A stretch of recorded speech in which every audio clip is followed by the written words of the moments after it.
everybody. We are Hi. live. A couple seconds late, had a little technical difficulties, but we made it. I am Julie, and this is Kat, and we're with the Academy of Logic and Light. We are a peer-to-peer education platform that empowers students and teachers to practice their spirituality without indoctrination. Yay! And today our grand finale of the Crystal series, 7 parts. So catch it on our YouTube if you didn't get to watch them all. It was such a good series. I learned so much. Yeah, it was really fun. Yay! I'm glad we did this one. Me too. Me too. All right, I'll hand over to you. Okay. Colorful commentary on the side. Yeah, sorry, I was having an issue getting my computer going, so we were late. But I'm glad you're here if you're here watching us live for sure. And if you're not watching this live, I'm still glad you're here. Okay. So yeah, this is our last part, which is kind of part 2 of gridding. So we're going to talk about body grids and then talk about citrine a little bit. Okay. So a big part of this is kind of just going to be a review of last week, because gridding essentially is the same whether you're doing it in a space or on a body. So just as a reminder, it's a powerful tool to use if you are into the energetic properties of crystals. You can harness those energies to amplify your intention or your goals and direct it in a particular way, depending on how you set your grid. The key elements to gridding are intention, geometry, having a central crystal, surrounding crystals, and activation. This is also true of body gridding. However, it does look a little bit different on a body, obviously, than it would in a space. Okay. The 8 steps, though, however, are pretty much the same, just modified for a body. So number 1 always is going to be intention.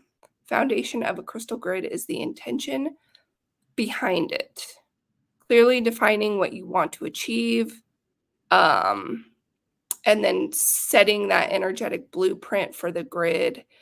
You can say what you want out loud. You can write it down. If you're working on someone else's body or a pet's body, a child's body, you're going to want to hold that intention while you are setting the grid on the body, which is a little bit different than setting a grid in a space and then leaving it. Obviously, if you're working with a physical body, you're going to stay with that person and hold that intention for the duration of the session, or to be with them and hold that space with them. Okay. Choosing your crystals, again, is going to take some research on your part to make sure that they're aligning with whatever it is that your goal is. Make sure that they are clean, charged, and programmed, ready to go on the person or yourself, whomever you might be gridding. Okay. As far as location goes, you definitely want to make sure that you or whomever you are working with is going to be undisturbed. You want it to be a quiet, peaceful place. You can have music playing. Think of a kind of a spa setting, dim light, probably, where you can be relaxed. You can also do a crystal grid relative on a person by using a picture and putting it on an altar or somewhere that's going to be out of the way.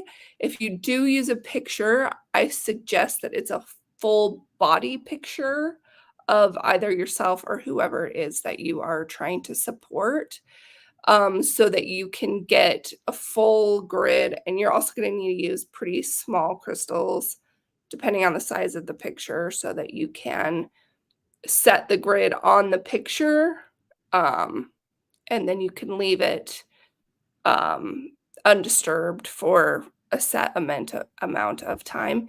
Keep in mind that when you are working with energies, it depending on the person, can make them a little bit tired. So if you are, trying to support the health of somebody else and you're using a picture of someone else, first of all, of course, always make sure you have their permission. Please don't work in energetic spaces on other people without their permission. Consent 100% of the time. Even if in your head you're thinking, well, I'm just trying to help them, still get consent, because energetic work is real and they will feel it. And if it's not something they're expecting or something that they consented to, it can really throw people off. So it's just not, don't do that, please. Okay. So with spatial grids, we kind of tend to use sacred geometry in our layouts. You absolutely can do that on the body. However, you're going to want to work with the shape of the body and think about the energy flow into or out of the body and grid according to that. I'm going to go over a couple of different kind of common grids so you can see kind of what that looks like. Make sure, of course, always to follow your intuition around the pattern. Be creative with it. There's no right or wrong. As long as you're leading from your heart space, you're going to get the grid correct. Okay. Central crystal, again, is kind of the cornerstone of the grid. It's what gives the grid its energy. It's what the other crystals can pull energy from. When you're doing it on a body, your central crystal, depending on the size of it, can be placed. I try to do it in the center meridian, either above the head, bottom of the feet, or on the heart, depending on the size of the crystal. Obviously, if it's big and heavy, you don't really want it on somebody's chest. That can be not very comfortable. Okay.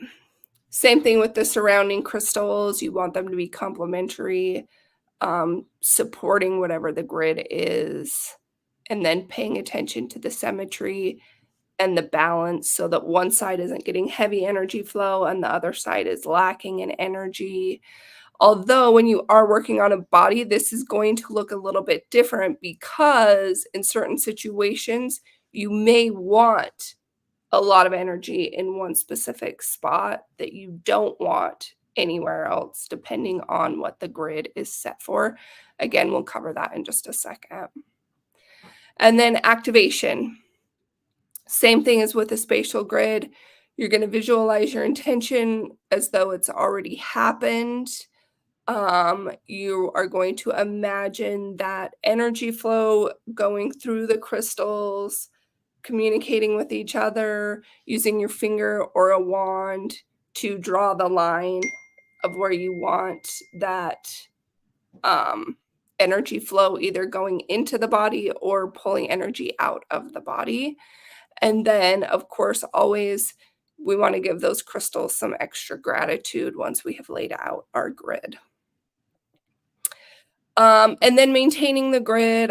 If you're using a picture and it's on an altar or something, it's going to be the same thing. You're probably going to want to work with it daily, meditate by it, spend some time focusing on it, clear the energy with sound or some other source. If you're working on the body directly, the longer that you leave the grid, the better outcome you're going to have.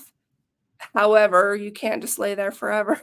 So I would recommend at least 20 minutes of the crystals in the grid. And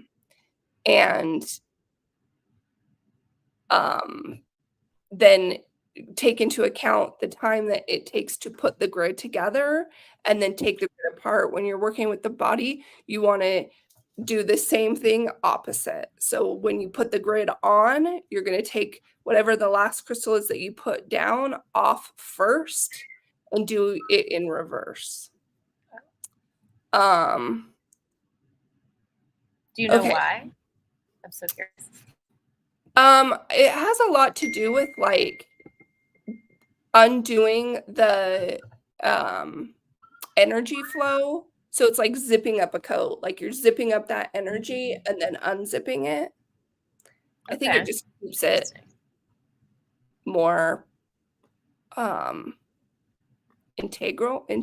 I don't really know, to be honest. That's just how I learned Okay. how to do it, that Okay. it's like Interesting. whenever you open space, you wanna close space similarly to kind of maintain that energy so it's not so, like, disruptive. It's a little bit Makes calmer. sense. Yeah. Okay. So let's talk about some common, um, grids. So I think most people that think about body grids are probably gonna be most familiar with a chakra grid. So putting chakra-aligned stones on those center points of your chakra, this is pretty common. There's some spas that will do chakra grid layouts, when you go to get a massage, um, which is really just any corresponding crystal to to each chakra placed again on that chakra spot, and then allowing those chakras to kind of absorb that supportive energy to help cleanse the chakra, recharge it. Um, I have heard conflicting things about the actual movement that chakras make. My personal belief is that it's different for every person. I've heard that it's always supposed to be in a clockwise pattern, that your chakras are supposed to spin clockwise. Um, I've had other people say that it actually every other one spins the opposite way because they're like if you imagine like wheels spinning in opposite directions, they're, pulling the energy like, a snake, like kundalini energy, winding it through it so that opposite spin of chakras helps support that flow.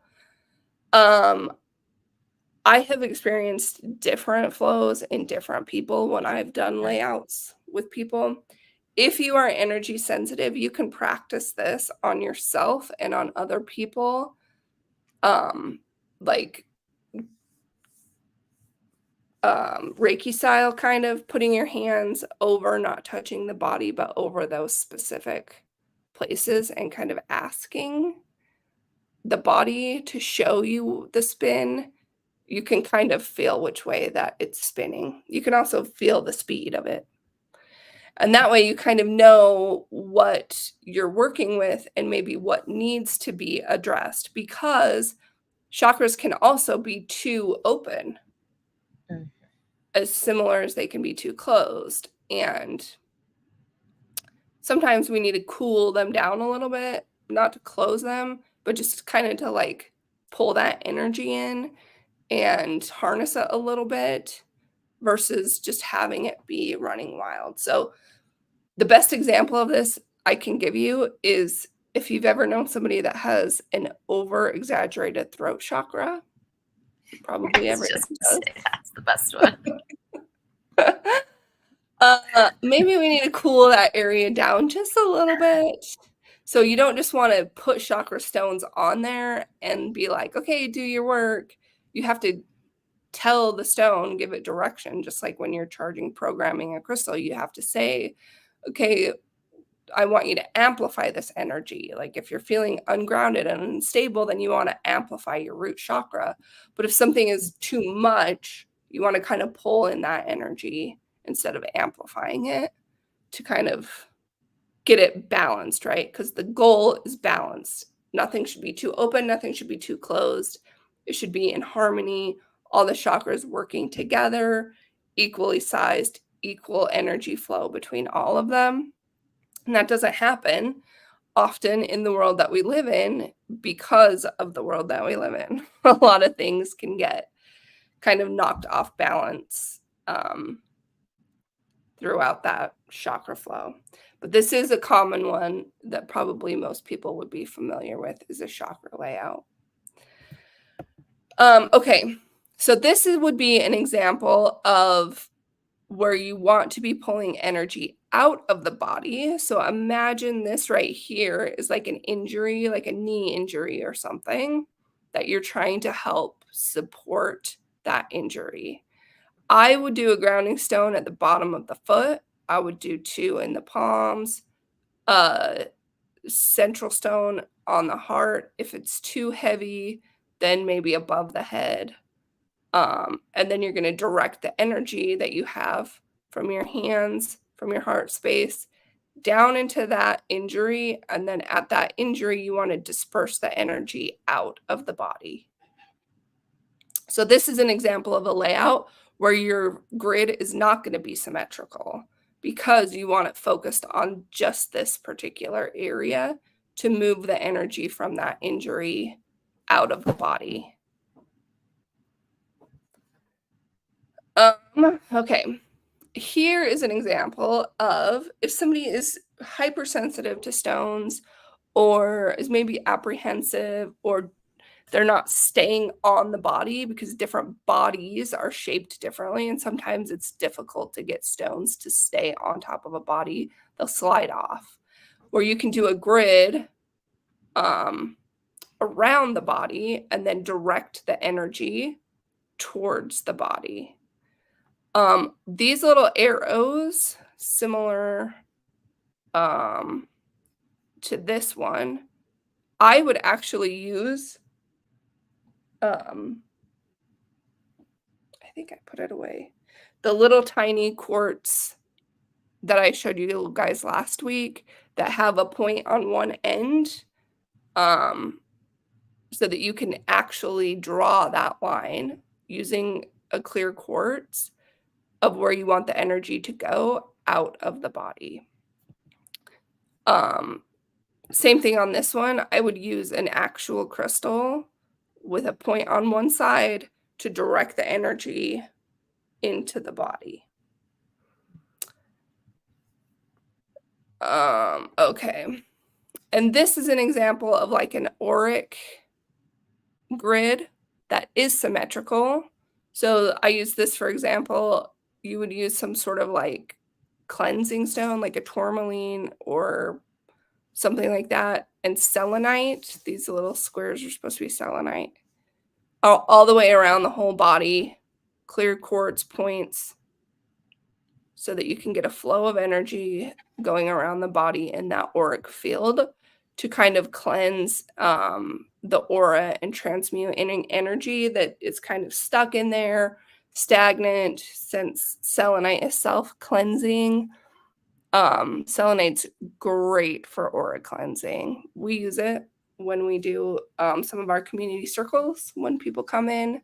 It's just good to have like a once over to kind of get anything that might have attached to you off. But a crystal grid with some sort of like purifying crystal and selenite is fantastic if you're feeling super overwhelmed, if you've traveled a lot, and you're just feeling kind of like sticky from other people's energy. Lay out a circle, grid like this, draw your line around and lay in it and do a meditation for 20 minutes. You will definitely notice a difference in the way that you feel. Okay. So again, the benefits of crystal gridding, you get amplified energy. Combining multiple crystals in a grid amplifies their individual energies, creating a more powerful and focused energetic field. It helps with manifestation, to manifest specific desires or goals by harnessing the law of attraction and the power of intention. Grids can promote physical, emotional, and spiritual healing by creating a balanced and harmonious energetic environment, which is why we do body gridding specifically, is for that physical, emotional, and spiritual healing. And crystal grids can enhance meditation, deepen your spiritual practices, and support your personal growth and manifestation. It's a great tool. Again, you can do it however you want, whatever you're comfortable with. Start small if you are afraid or apprehensive for some reason about it. And then you can grow it as you see fit. Crystals really do love to help support people. It's what they are created for from the planet, from the earth. So yeah. Love- Would you Yeah. say you can also crystal grid like underneath the, like the massage table, or well, you said last week you could do bed, so that would kind of be the same kind of concept under a massage table. Oh, totally. Yeah, and in my own, practice, I do actually do that. Like, I will always have a selenite and a tourmaline underneath the table just to help kind of absorb the energy, so I'm not absorbing my client's energy, and also so they're not absorbing mine. It just helps support not having any transference. Um, and also, yeah, if I have somebody that has a specific issue that I know about, I can add a supporting crystal in under the table to help support whatever it is that's going on with Yeah, them, so totally. cool. Um, I haven't ever gridded on a pet. Have you? Yes. Okay, so yeah, so I want you to talk about that because I didn't even, like, think about that. I mean, I obviously know it exists, but then I was like, "Oh, yeah, that's interesting." So I wanna yeah, Well, I introduce have like my little autistic baby. He's just like so high strung. So I bought him pretty early on the worry stone, the pink quartz, and then an amethyst, and I would just put him in his pet carriers, and it seemed to like help a lot. But if he was like ever like relaxing or anything, I would just kind of do like a little like a long crystal grid along him until he rolls over and then he's done. Oh, So nice. it was just more of like an intuitive thing, always like calming, nice crystals, nothing too heavy. At least that's what I needed for this baby. Yeah, totally. That's so cool. Hmm, They're like I'm just gonna little see that. charging pads for each other because also cats' vibrations are super high frequency too. So Yeah, like totally. I wonder if my cats would let me do that. I'd probably have to just sneak it on them when they're sleeping. kind of how it started like that, and then they're like, "What are you?" They'll like look back and they're like, "Cool." Probably once they get used to it, they probably like it, I would imagine. Yeah, I've literally never had one like get mad or anything. It's always been like a pleasant experience. It Hmm, seems. that's so cool. Okay. I was like almost started a business with for dogs at, like for a throat chakra like pendulum for the ones that are barky. Oh, yeah, that's a good idea. Yeah, and then some with like calming crystals, of course, for like anxiety. Yeah, that's Can't go wrong cool. with a pink quartz and an amethyst. Never. You can never go Can wrong. you hear me talking about you? Awesome. Okay, well, I don't know why my presentation, because I have been doing like a video for whatever crystal that we're talking about, but last week it didn't work, and this week it's also not showing up. I know Weird. it's there though in Canva because I checked twice, but then when I was doing it, it wasn't showing up. So I don't know if it's, I don't know what the issue is. Anyway, we're going to talk about citrine. I love citrine. Yeah, me too. Okay. Natural citrine forms in igneous and metamorphic rock, often in quartz veins and granite pegmatites. It gets its yellow to orange color from trace amounts of iron impurities within the quartz crystal structure.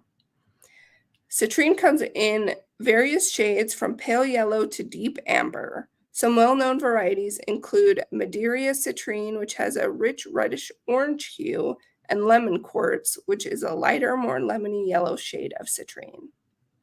While natural citrine does exist, much of the citrine available on the market is actually heat-treated amethyst or smoky quartz. When these stones are subjected to high temperatures, their color changes to shades of yellow, orange, or brown, closely resembling natural citrine, which I did not know.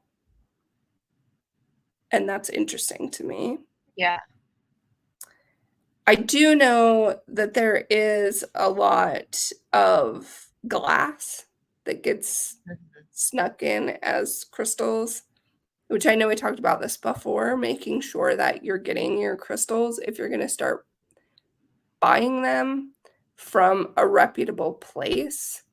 Not only to ensure that you're getting what you're paying for, actually, a real crystal, but also because of the way that sometimes they're really unethically mined. It's important to know where they're coming from so that you can try to avoid that. Okay, with a hardness of 7 on the Mohs scale, citrine is a relatively durable gemstone suitable for various types of jewelry, including rings, earrings, necklaces, and bracelets. However, like all quartz, it should still be protected from harsh impacts and extreme temperatures, especially at points that can crack easily. Citrine has been prized since ancient times. The ancient Greeks and Romans used it as decorative stones for jewelry and engravings. It was also popular during the Victorian era, often set in Scottish jewelry and used as a gemstone in the Art Deco period. Citrine is often referred to as the merchant stone or money stone due to its association with wealth and prosperity.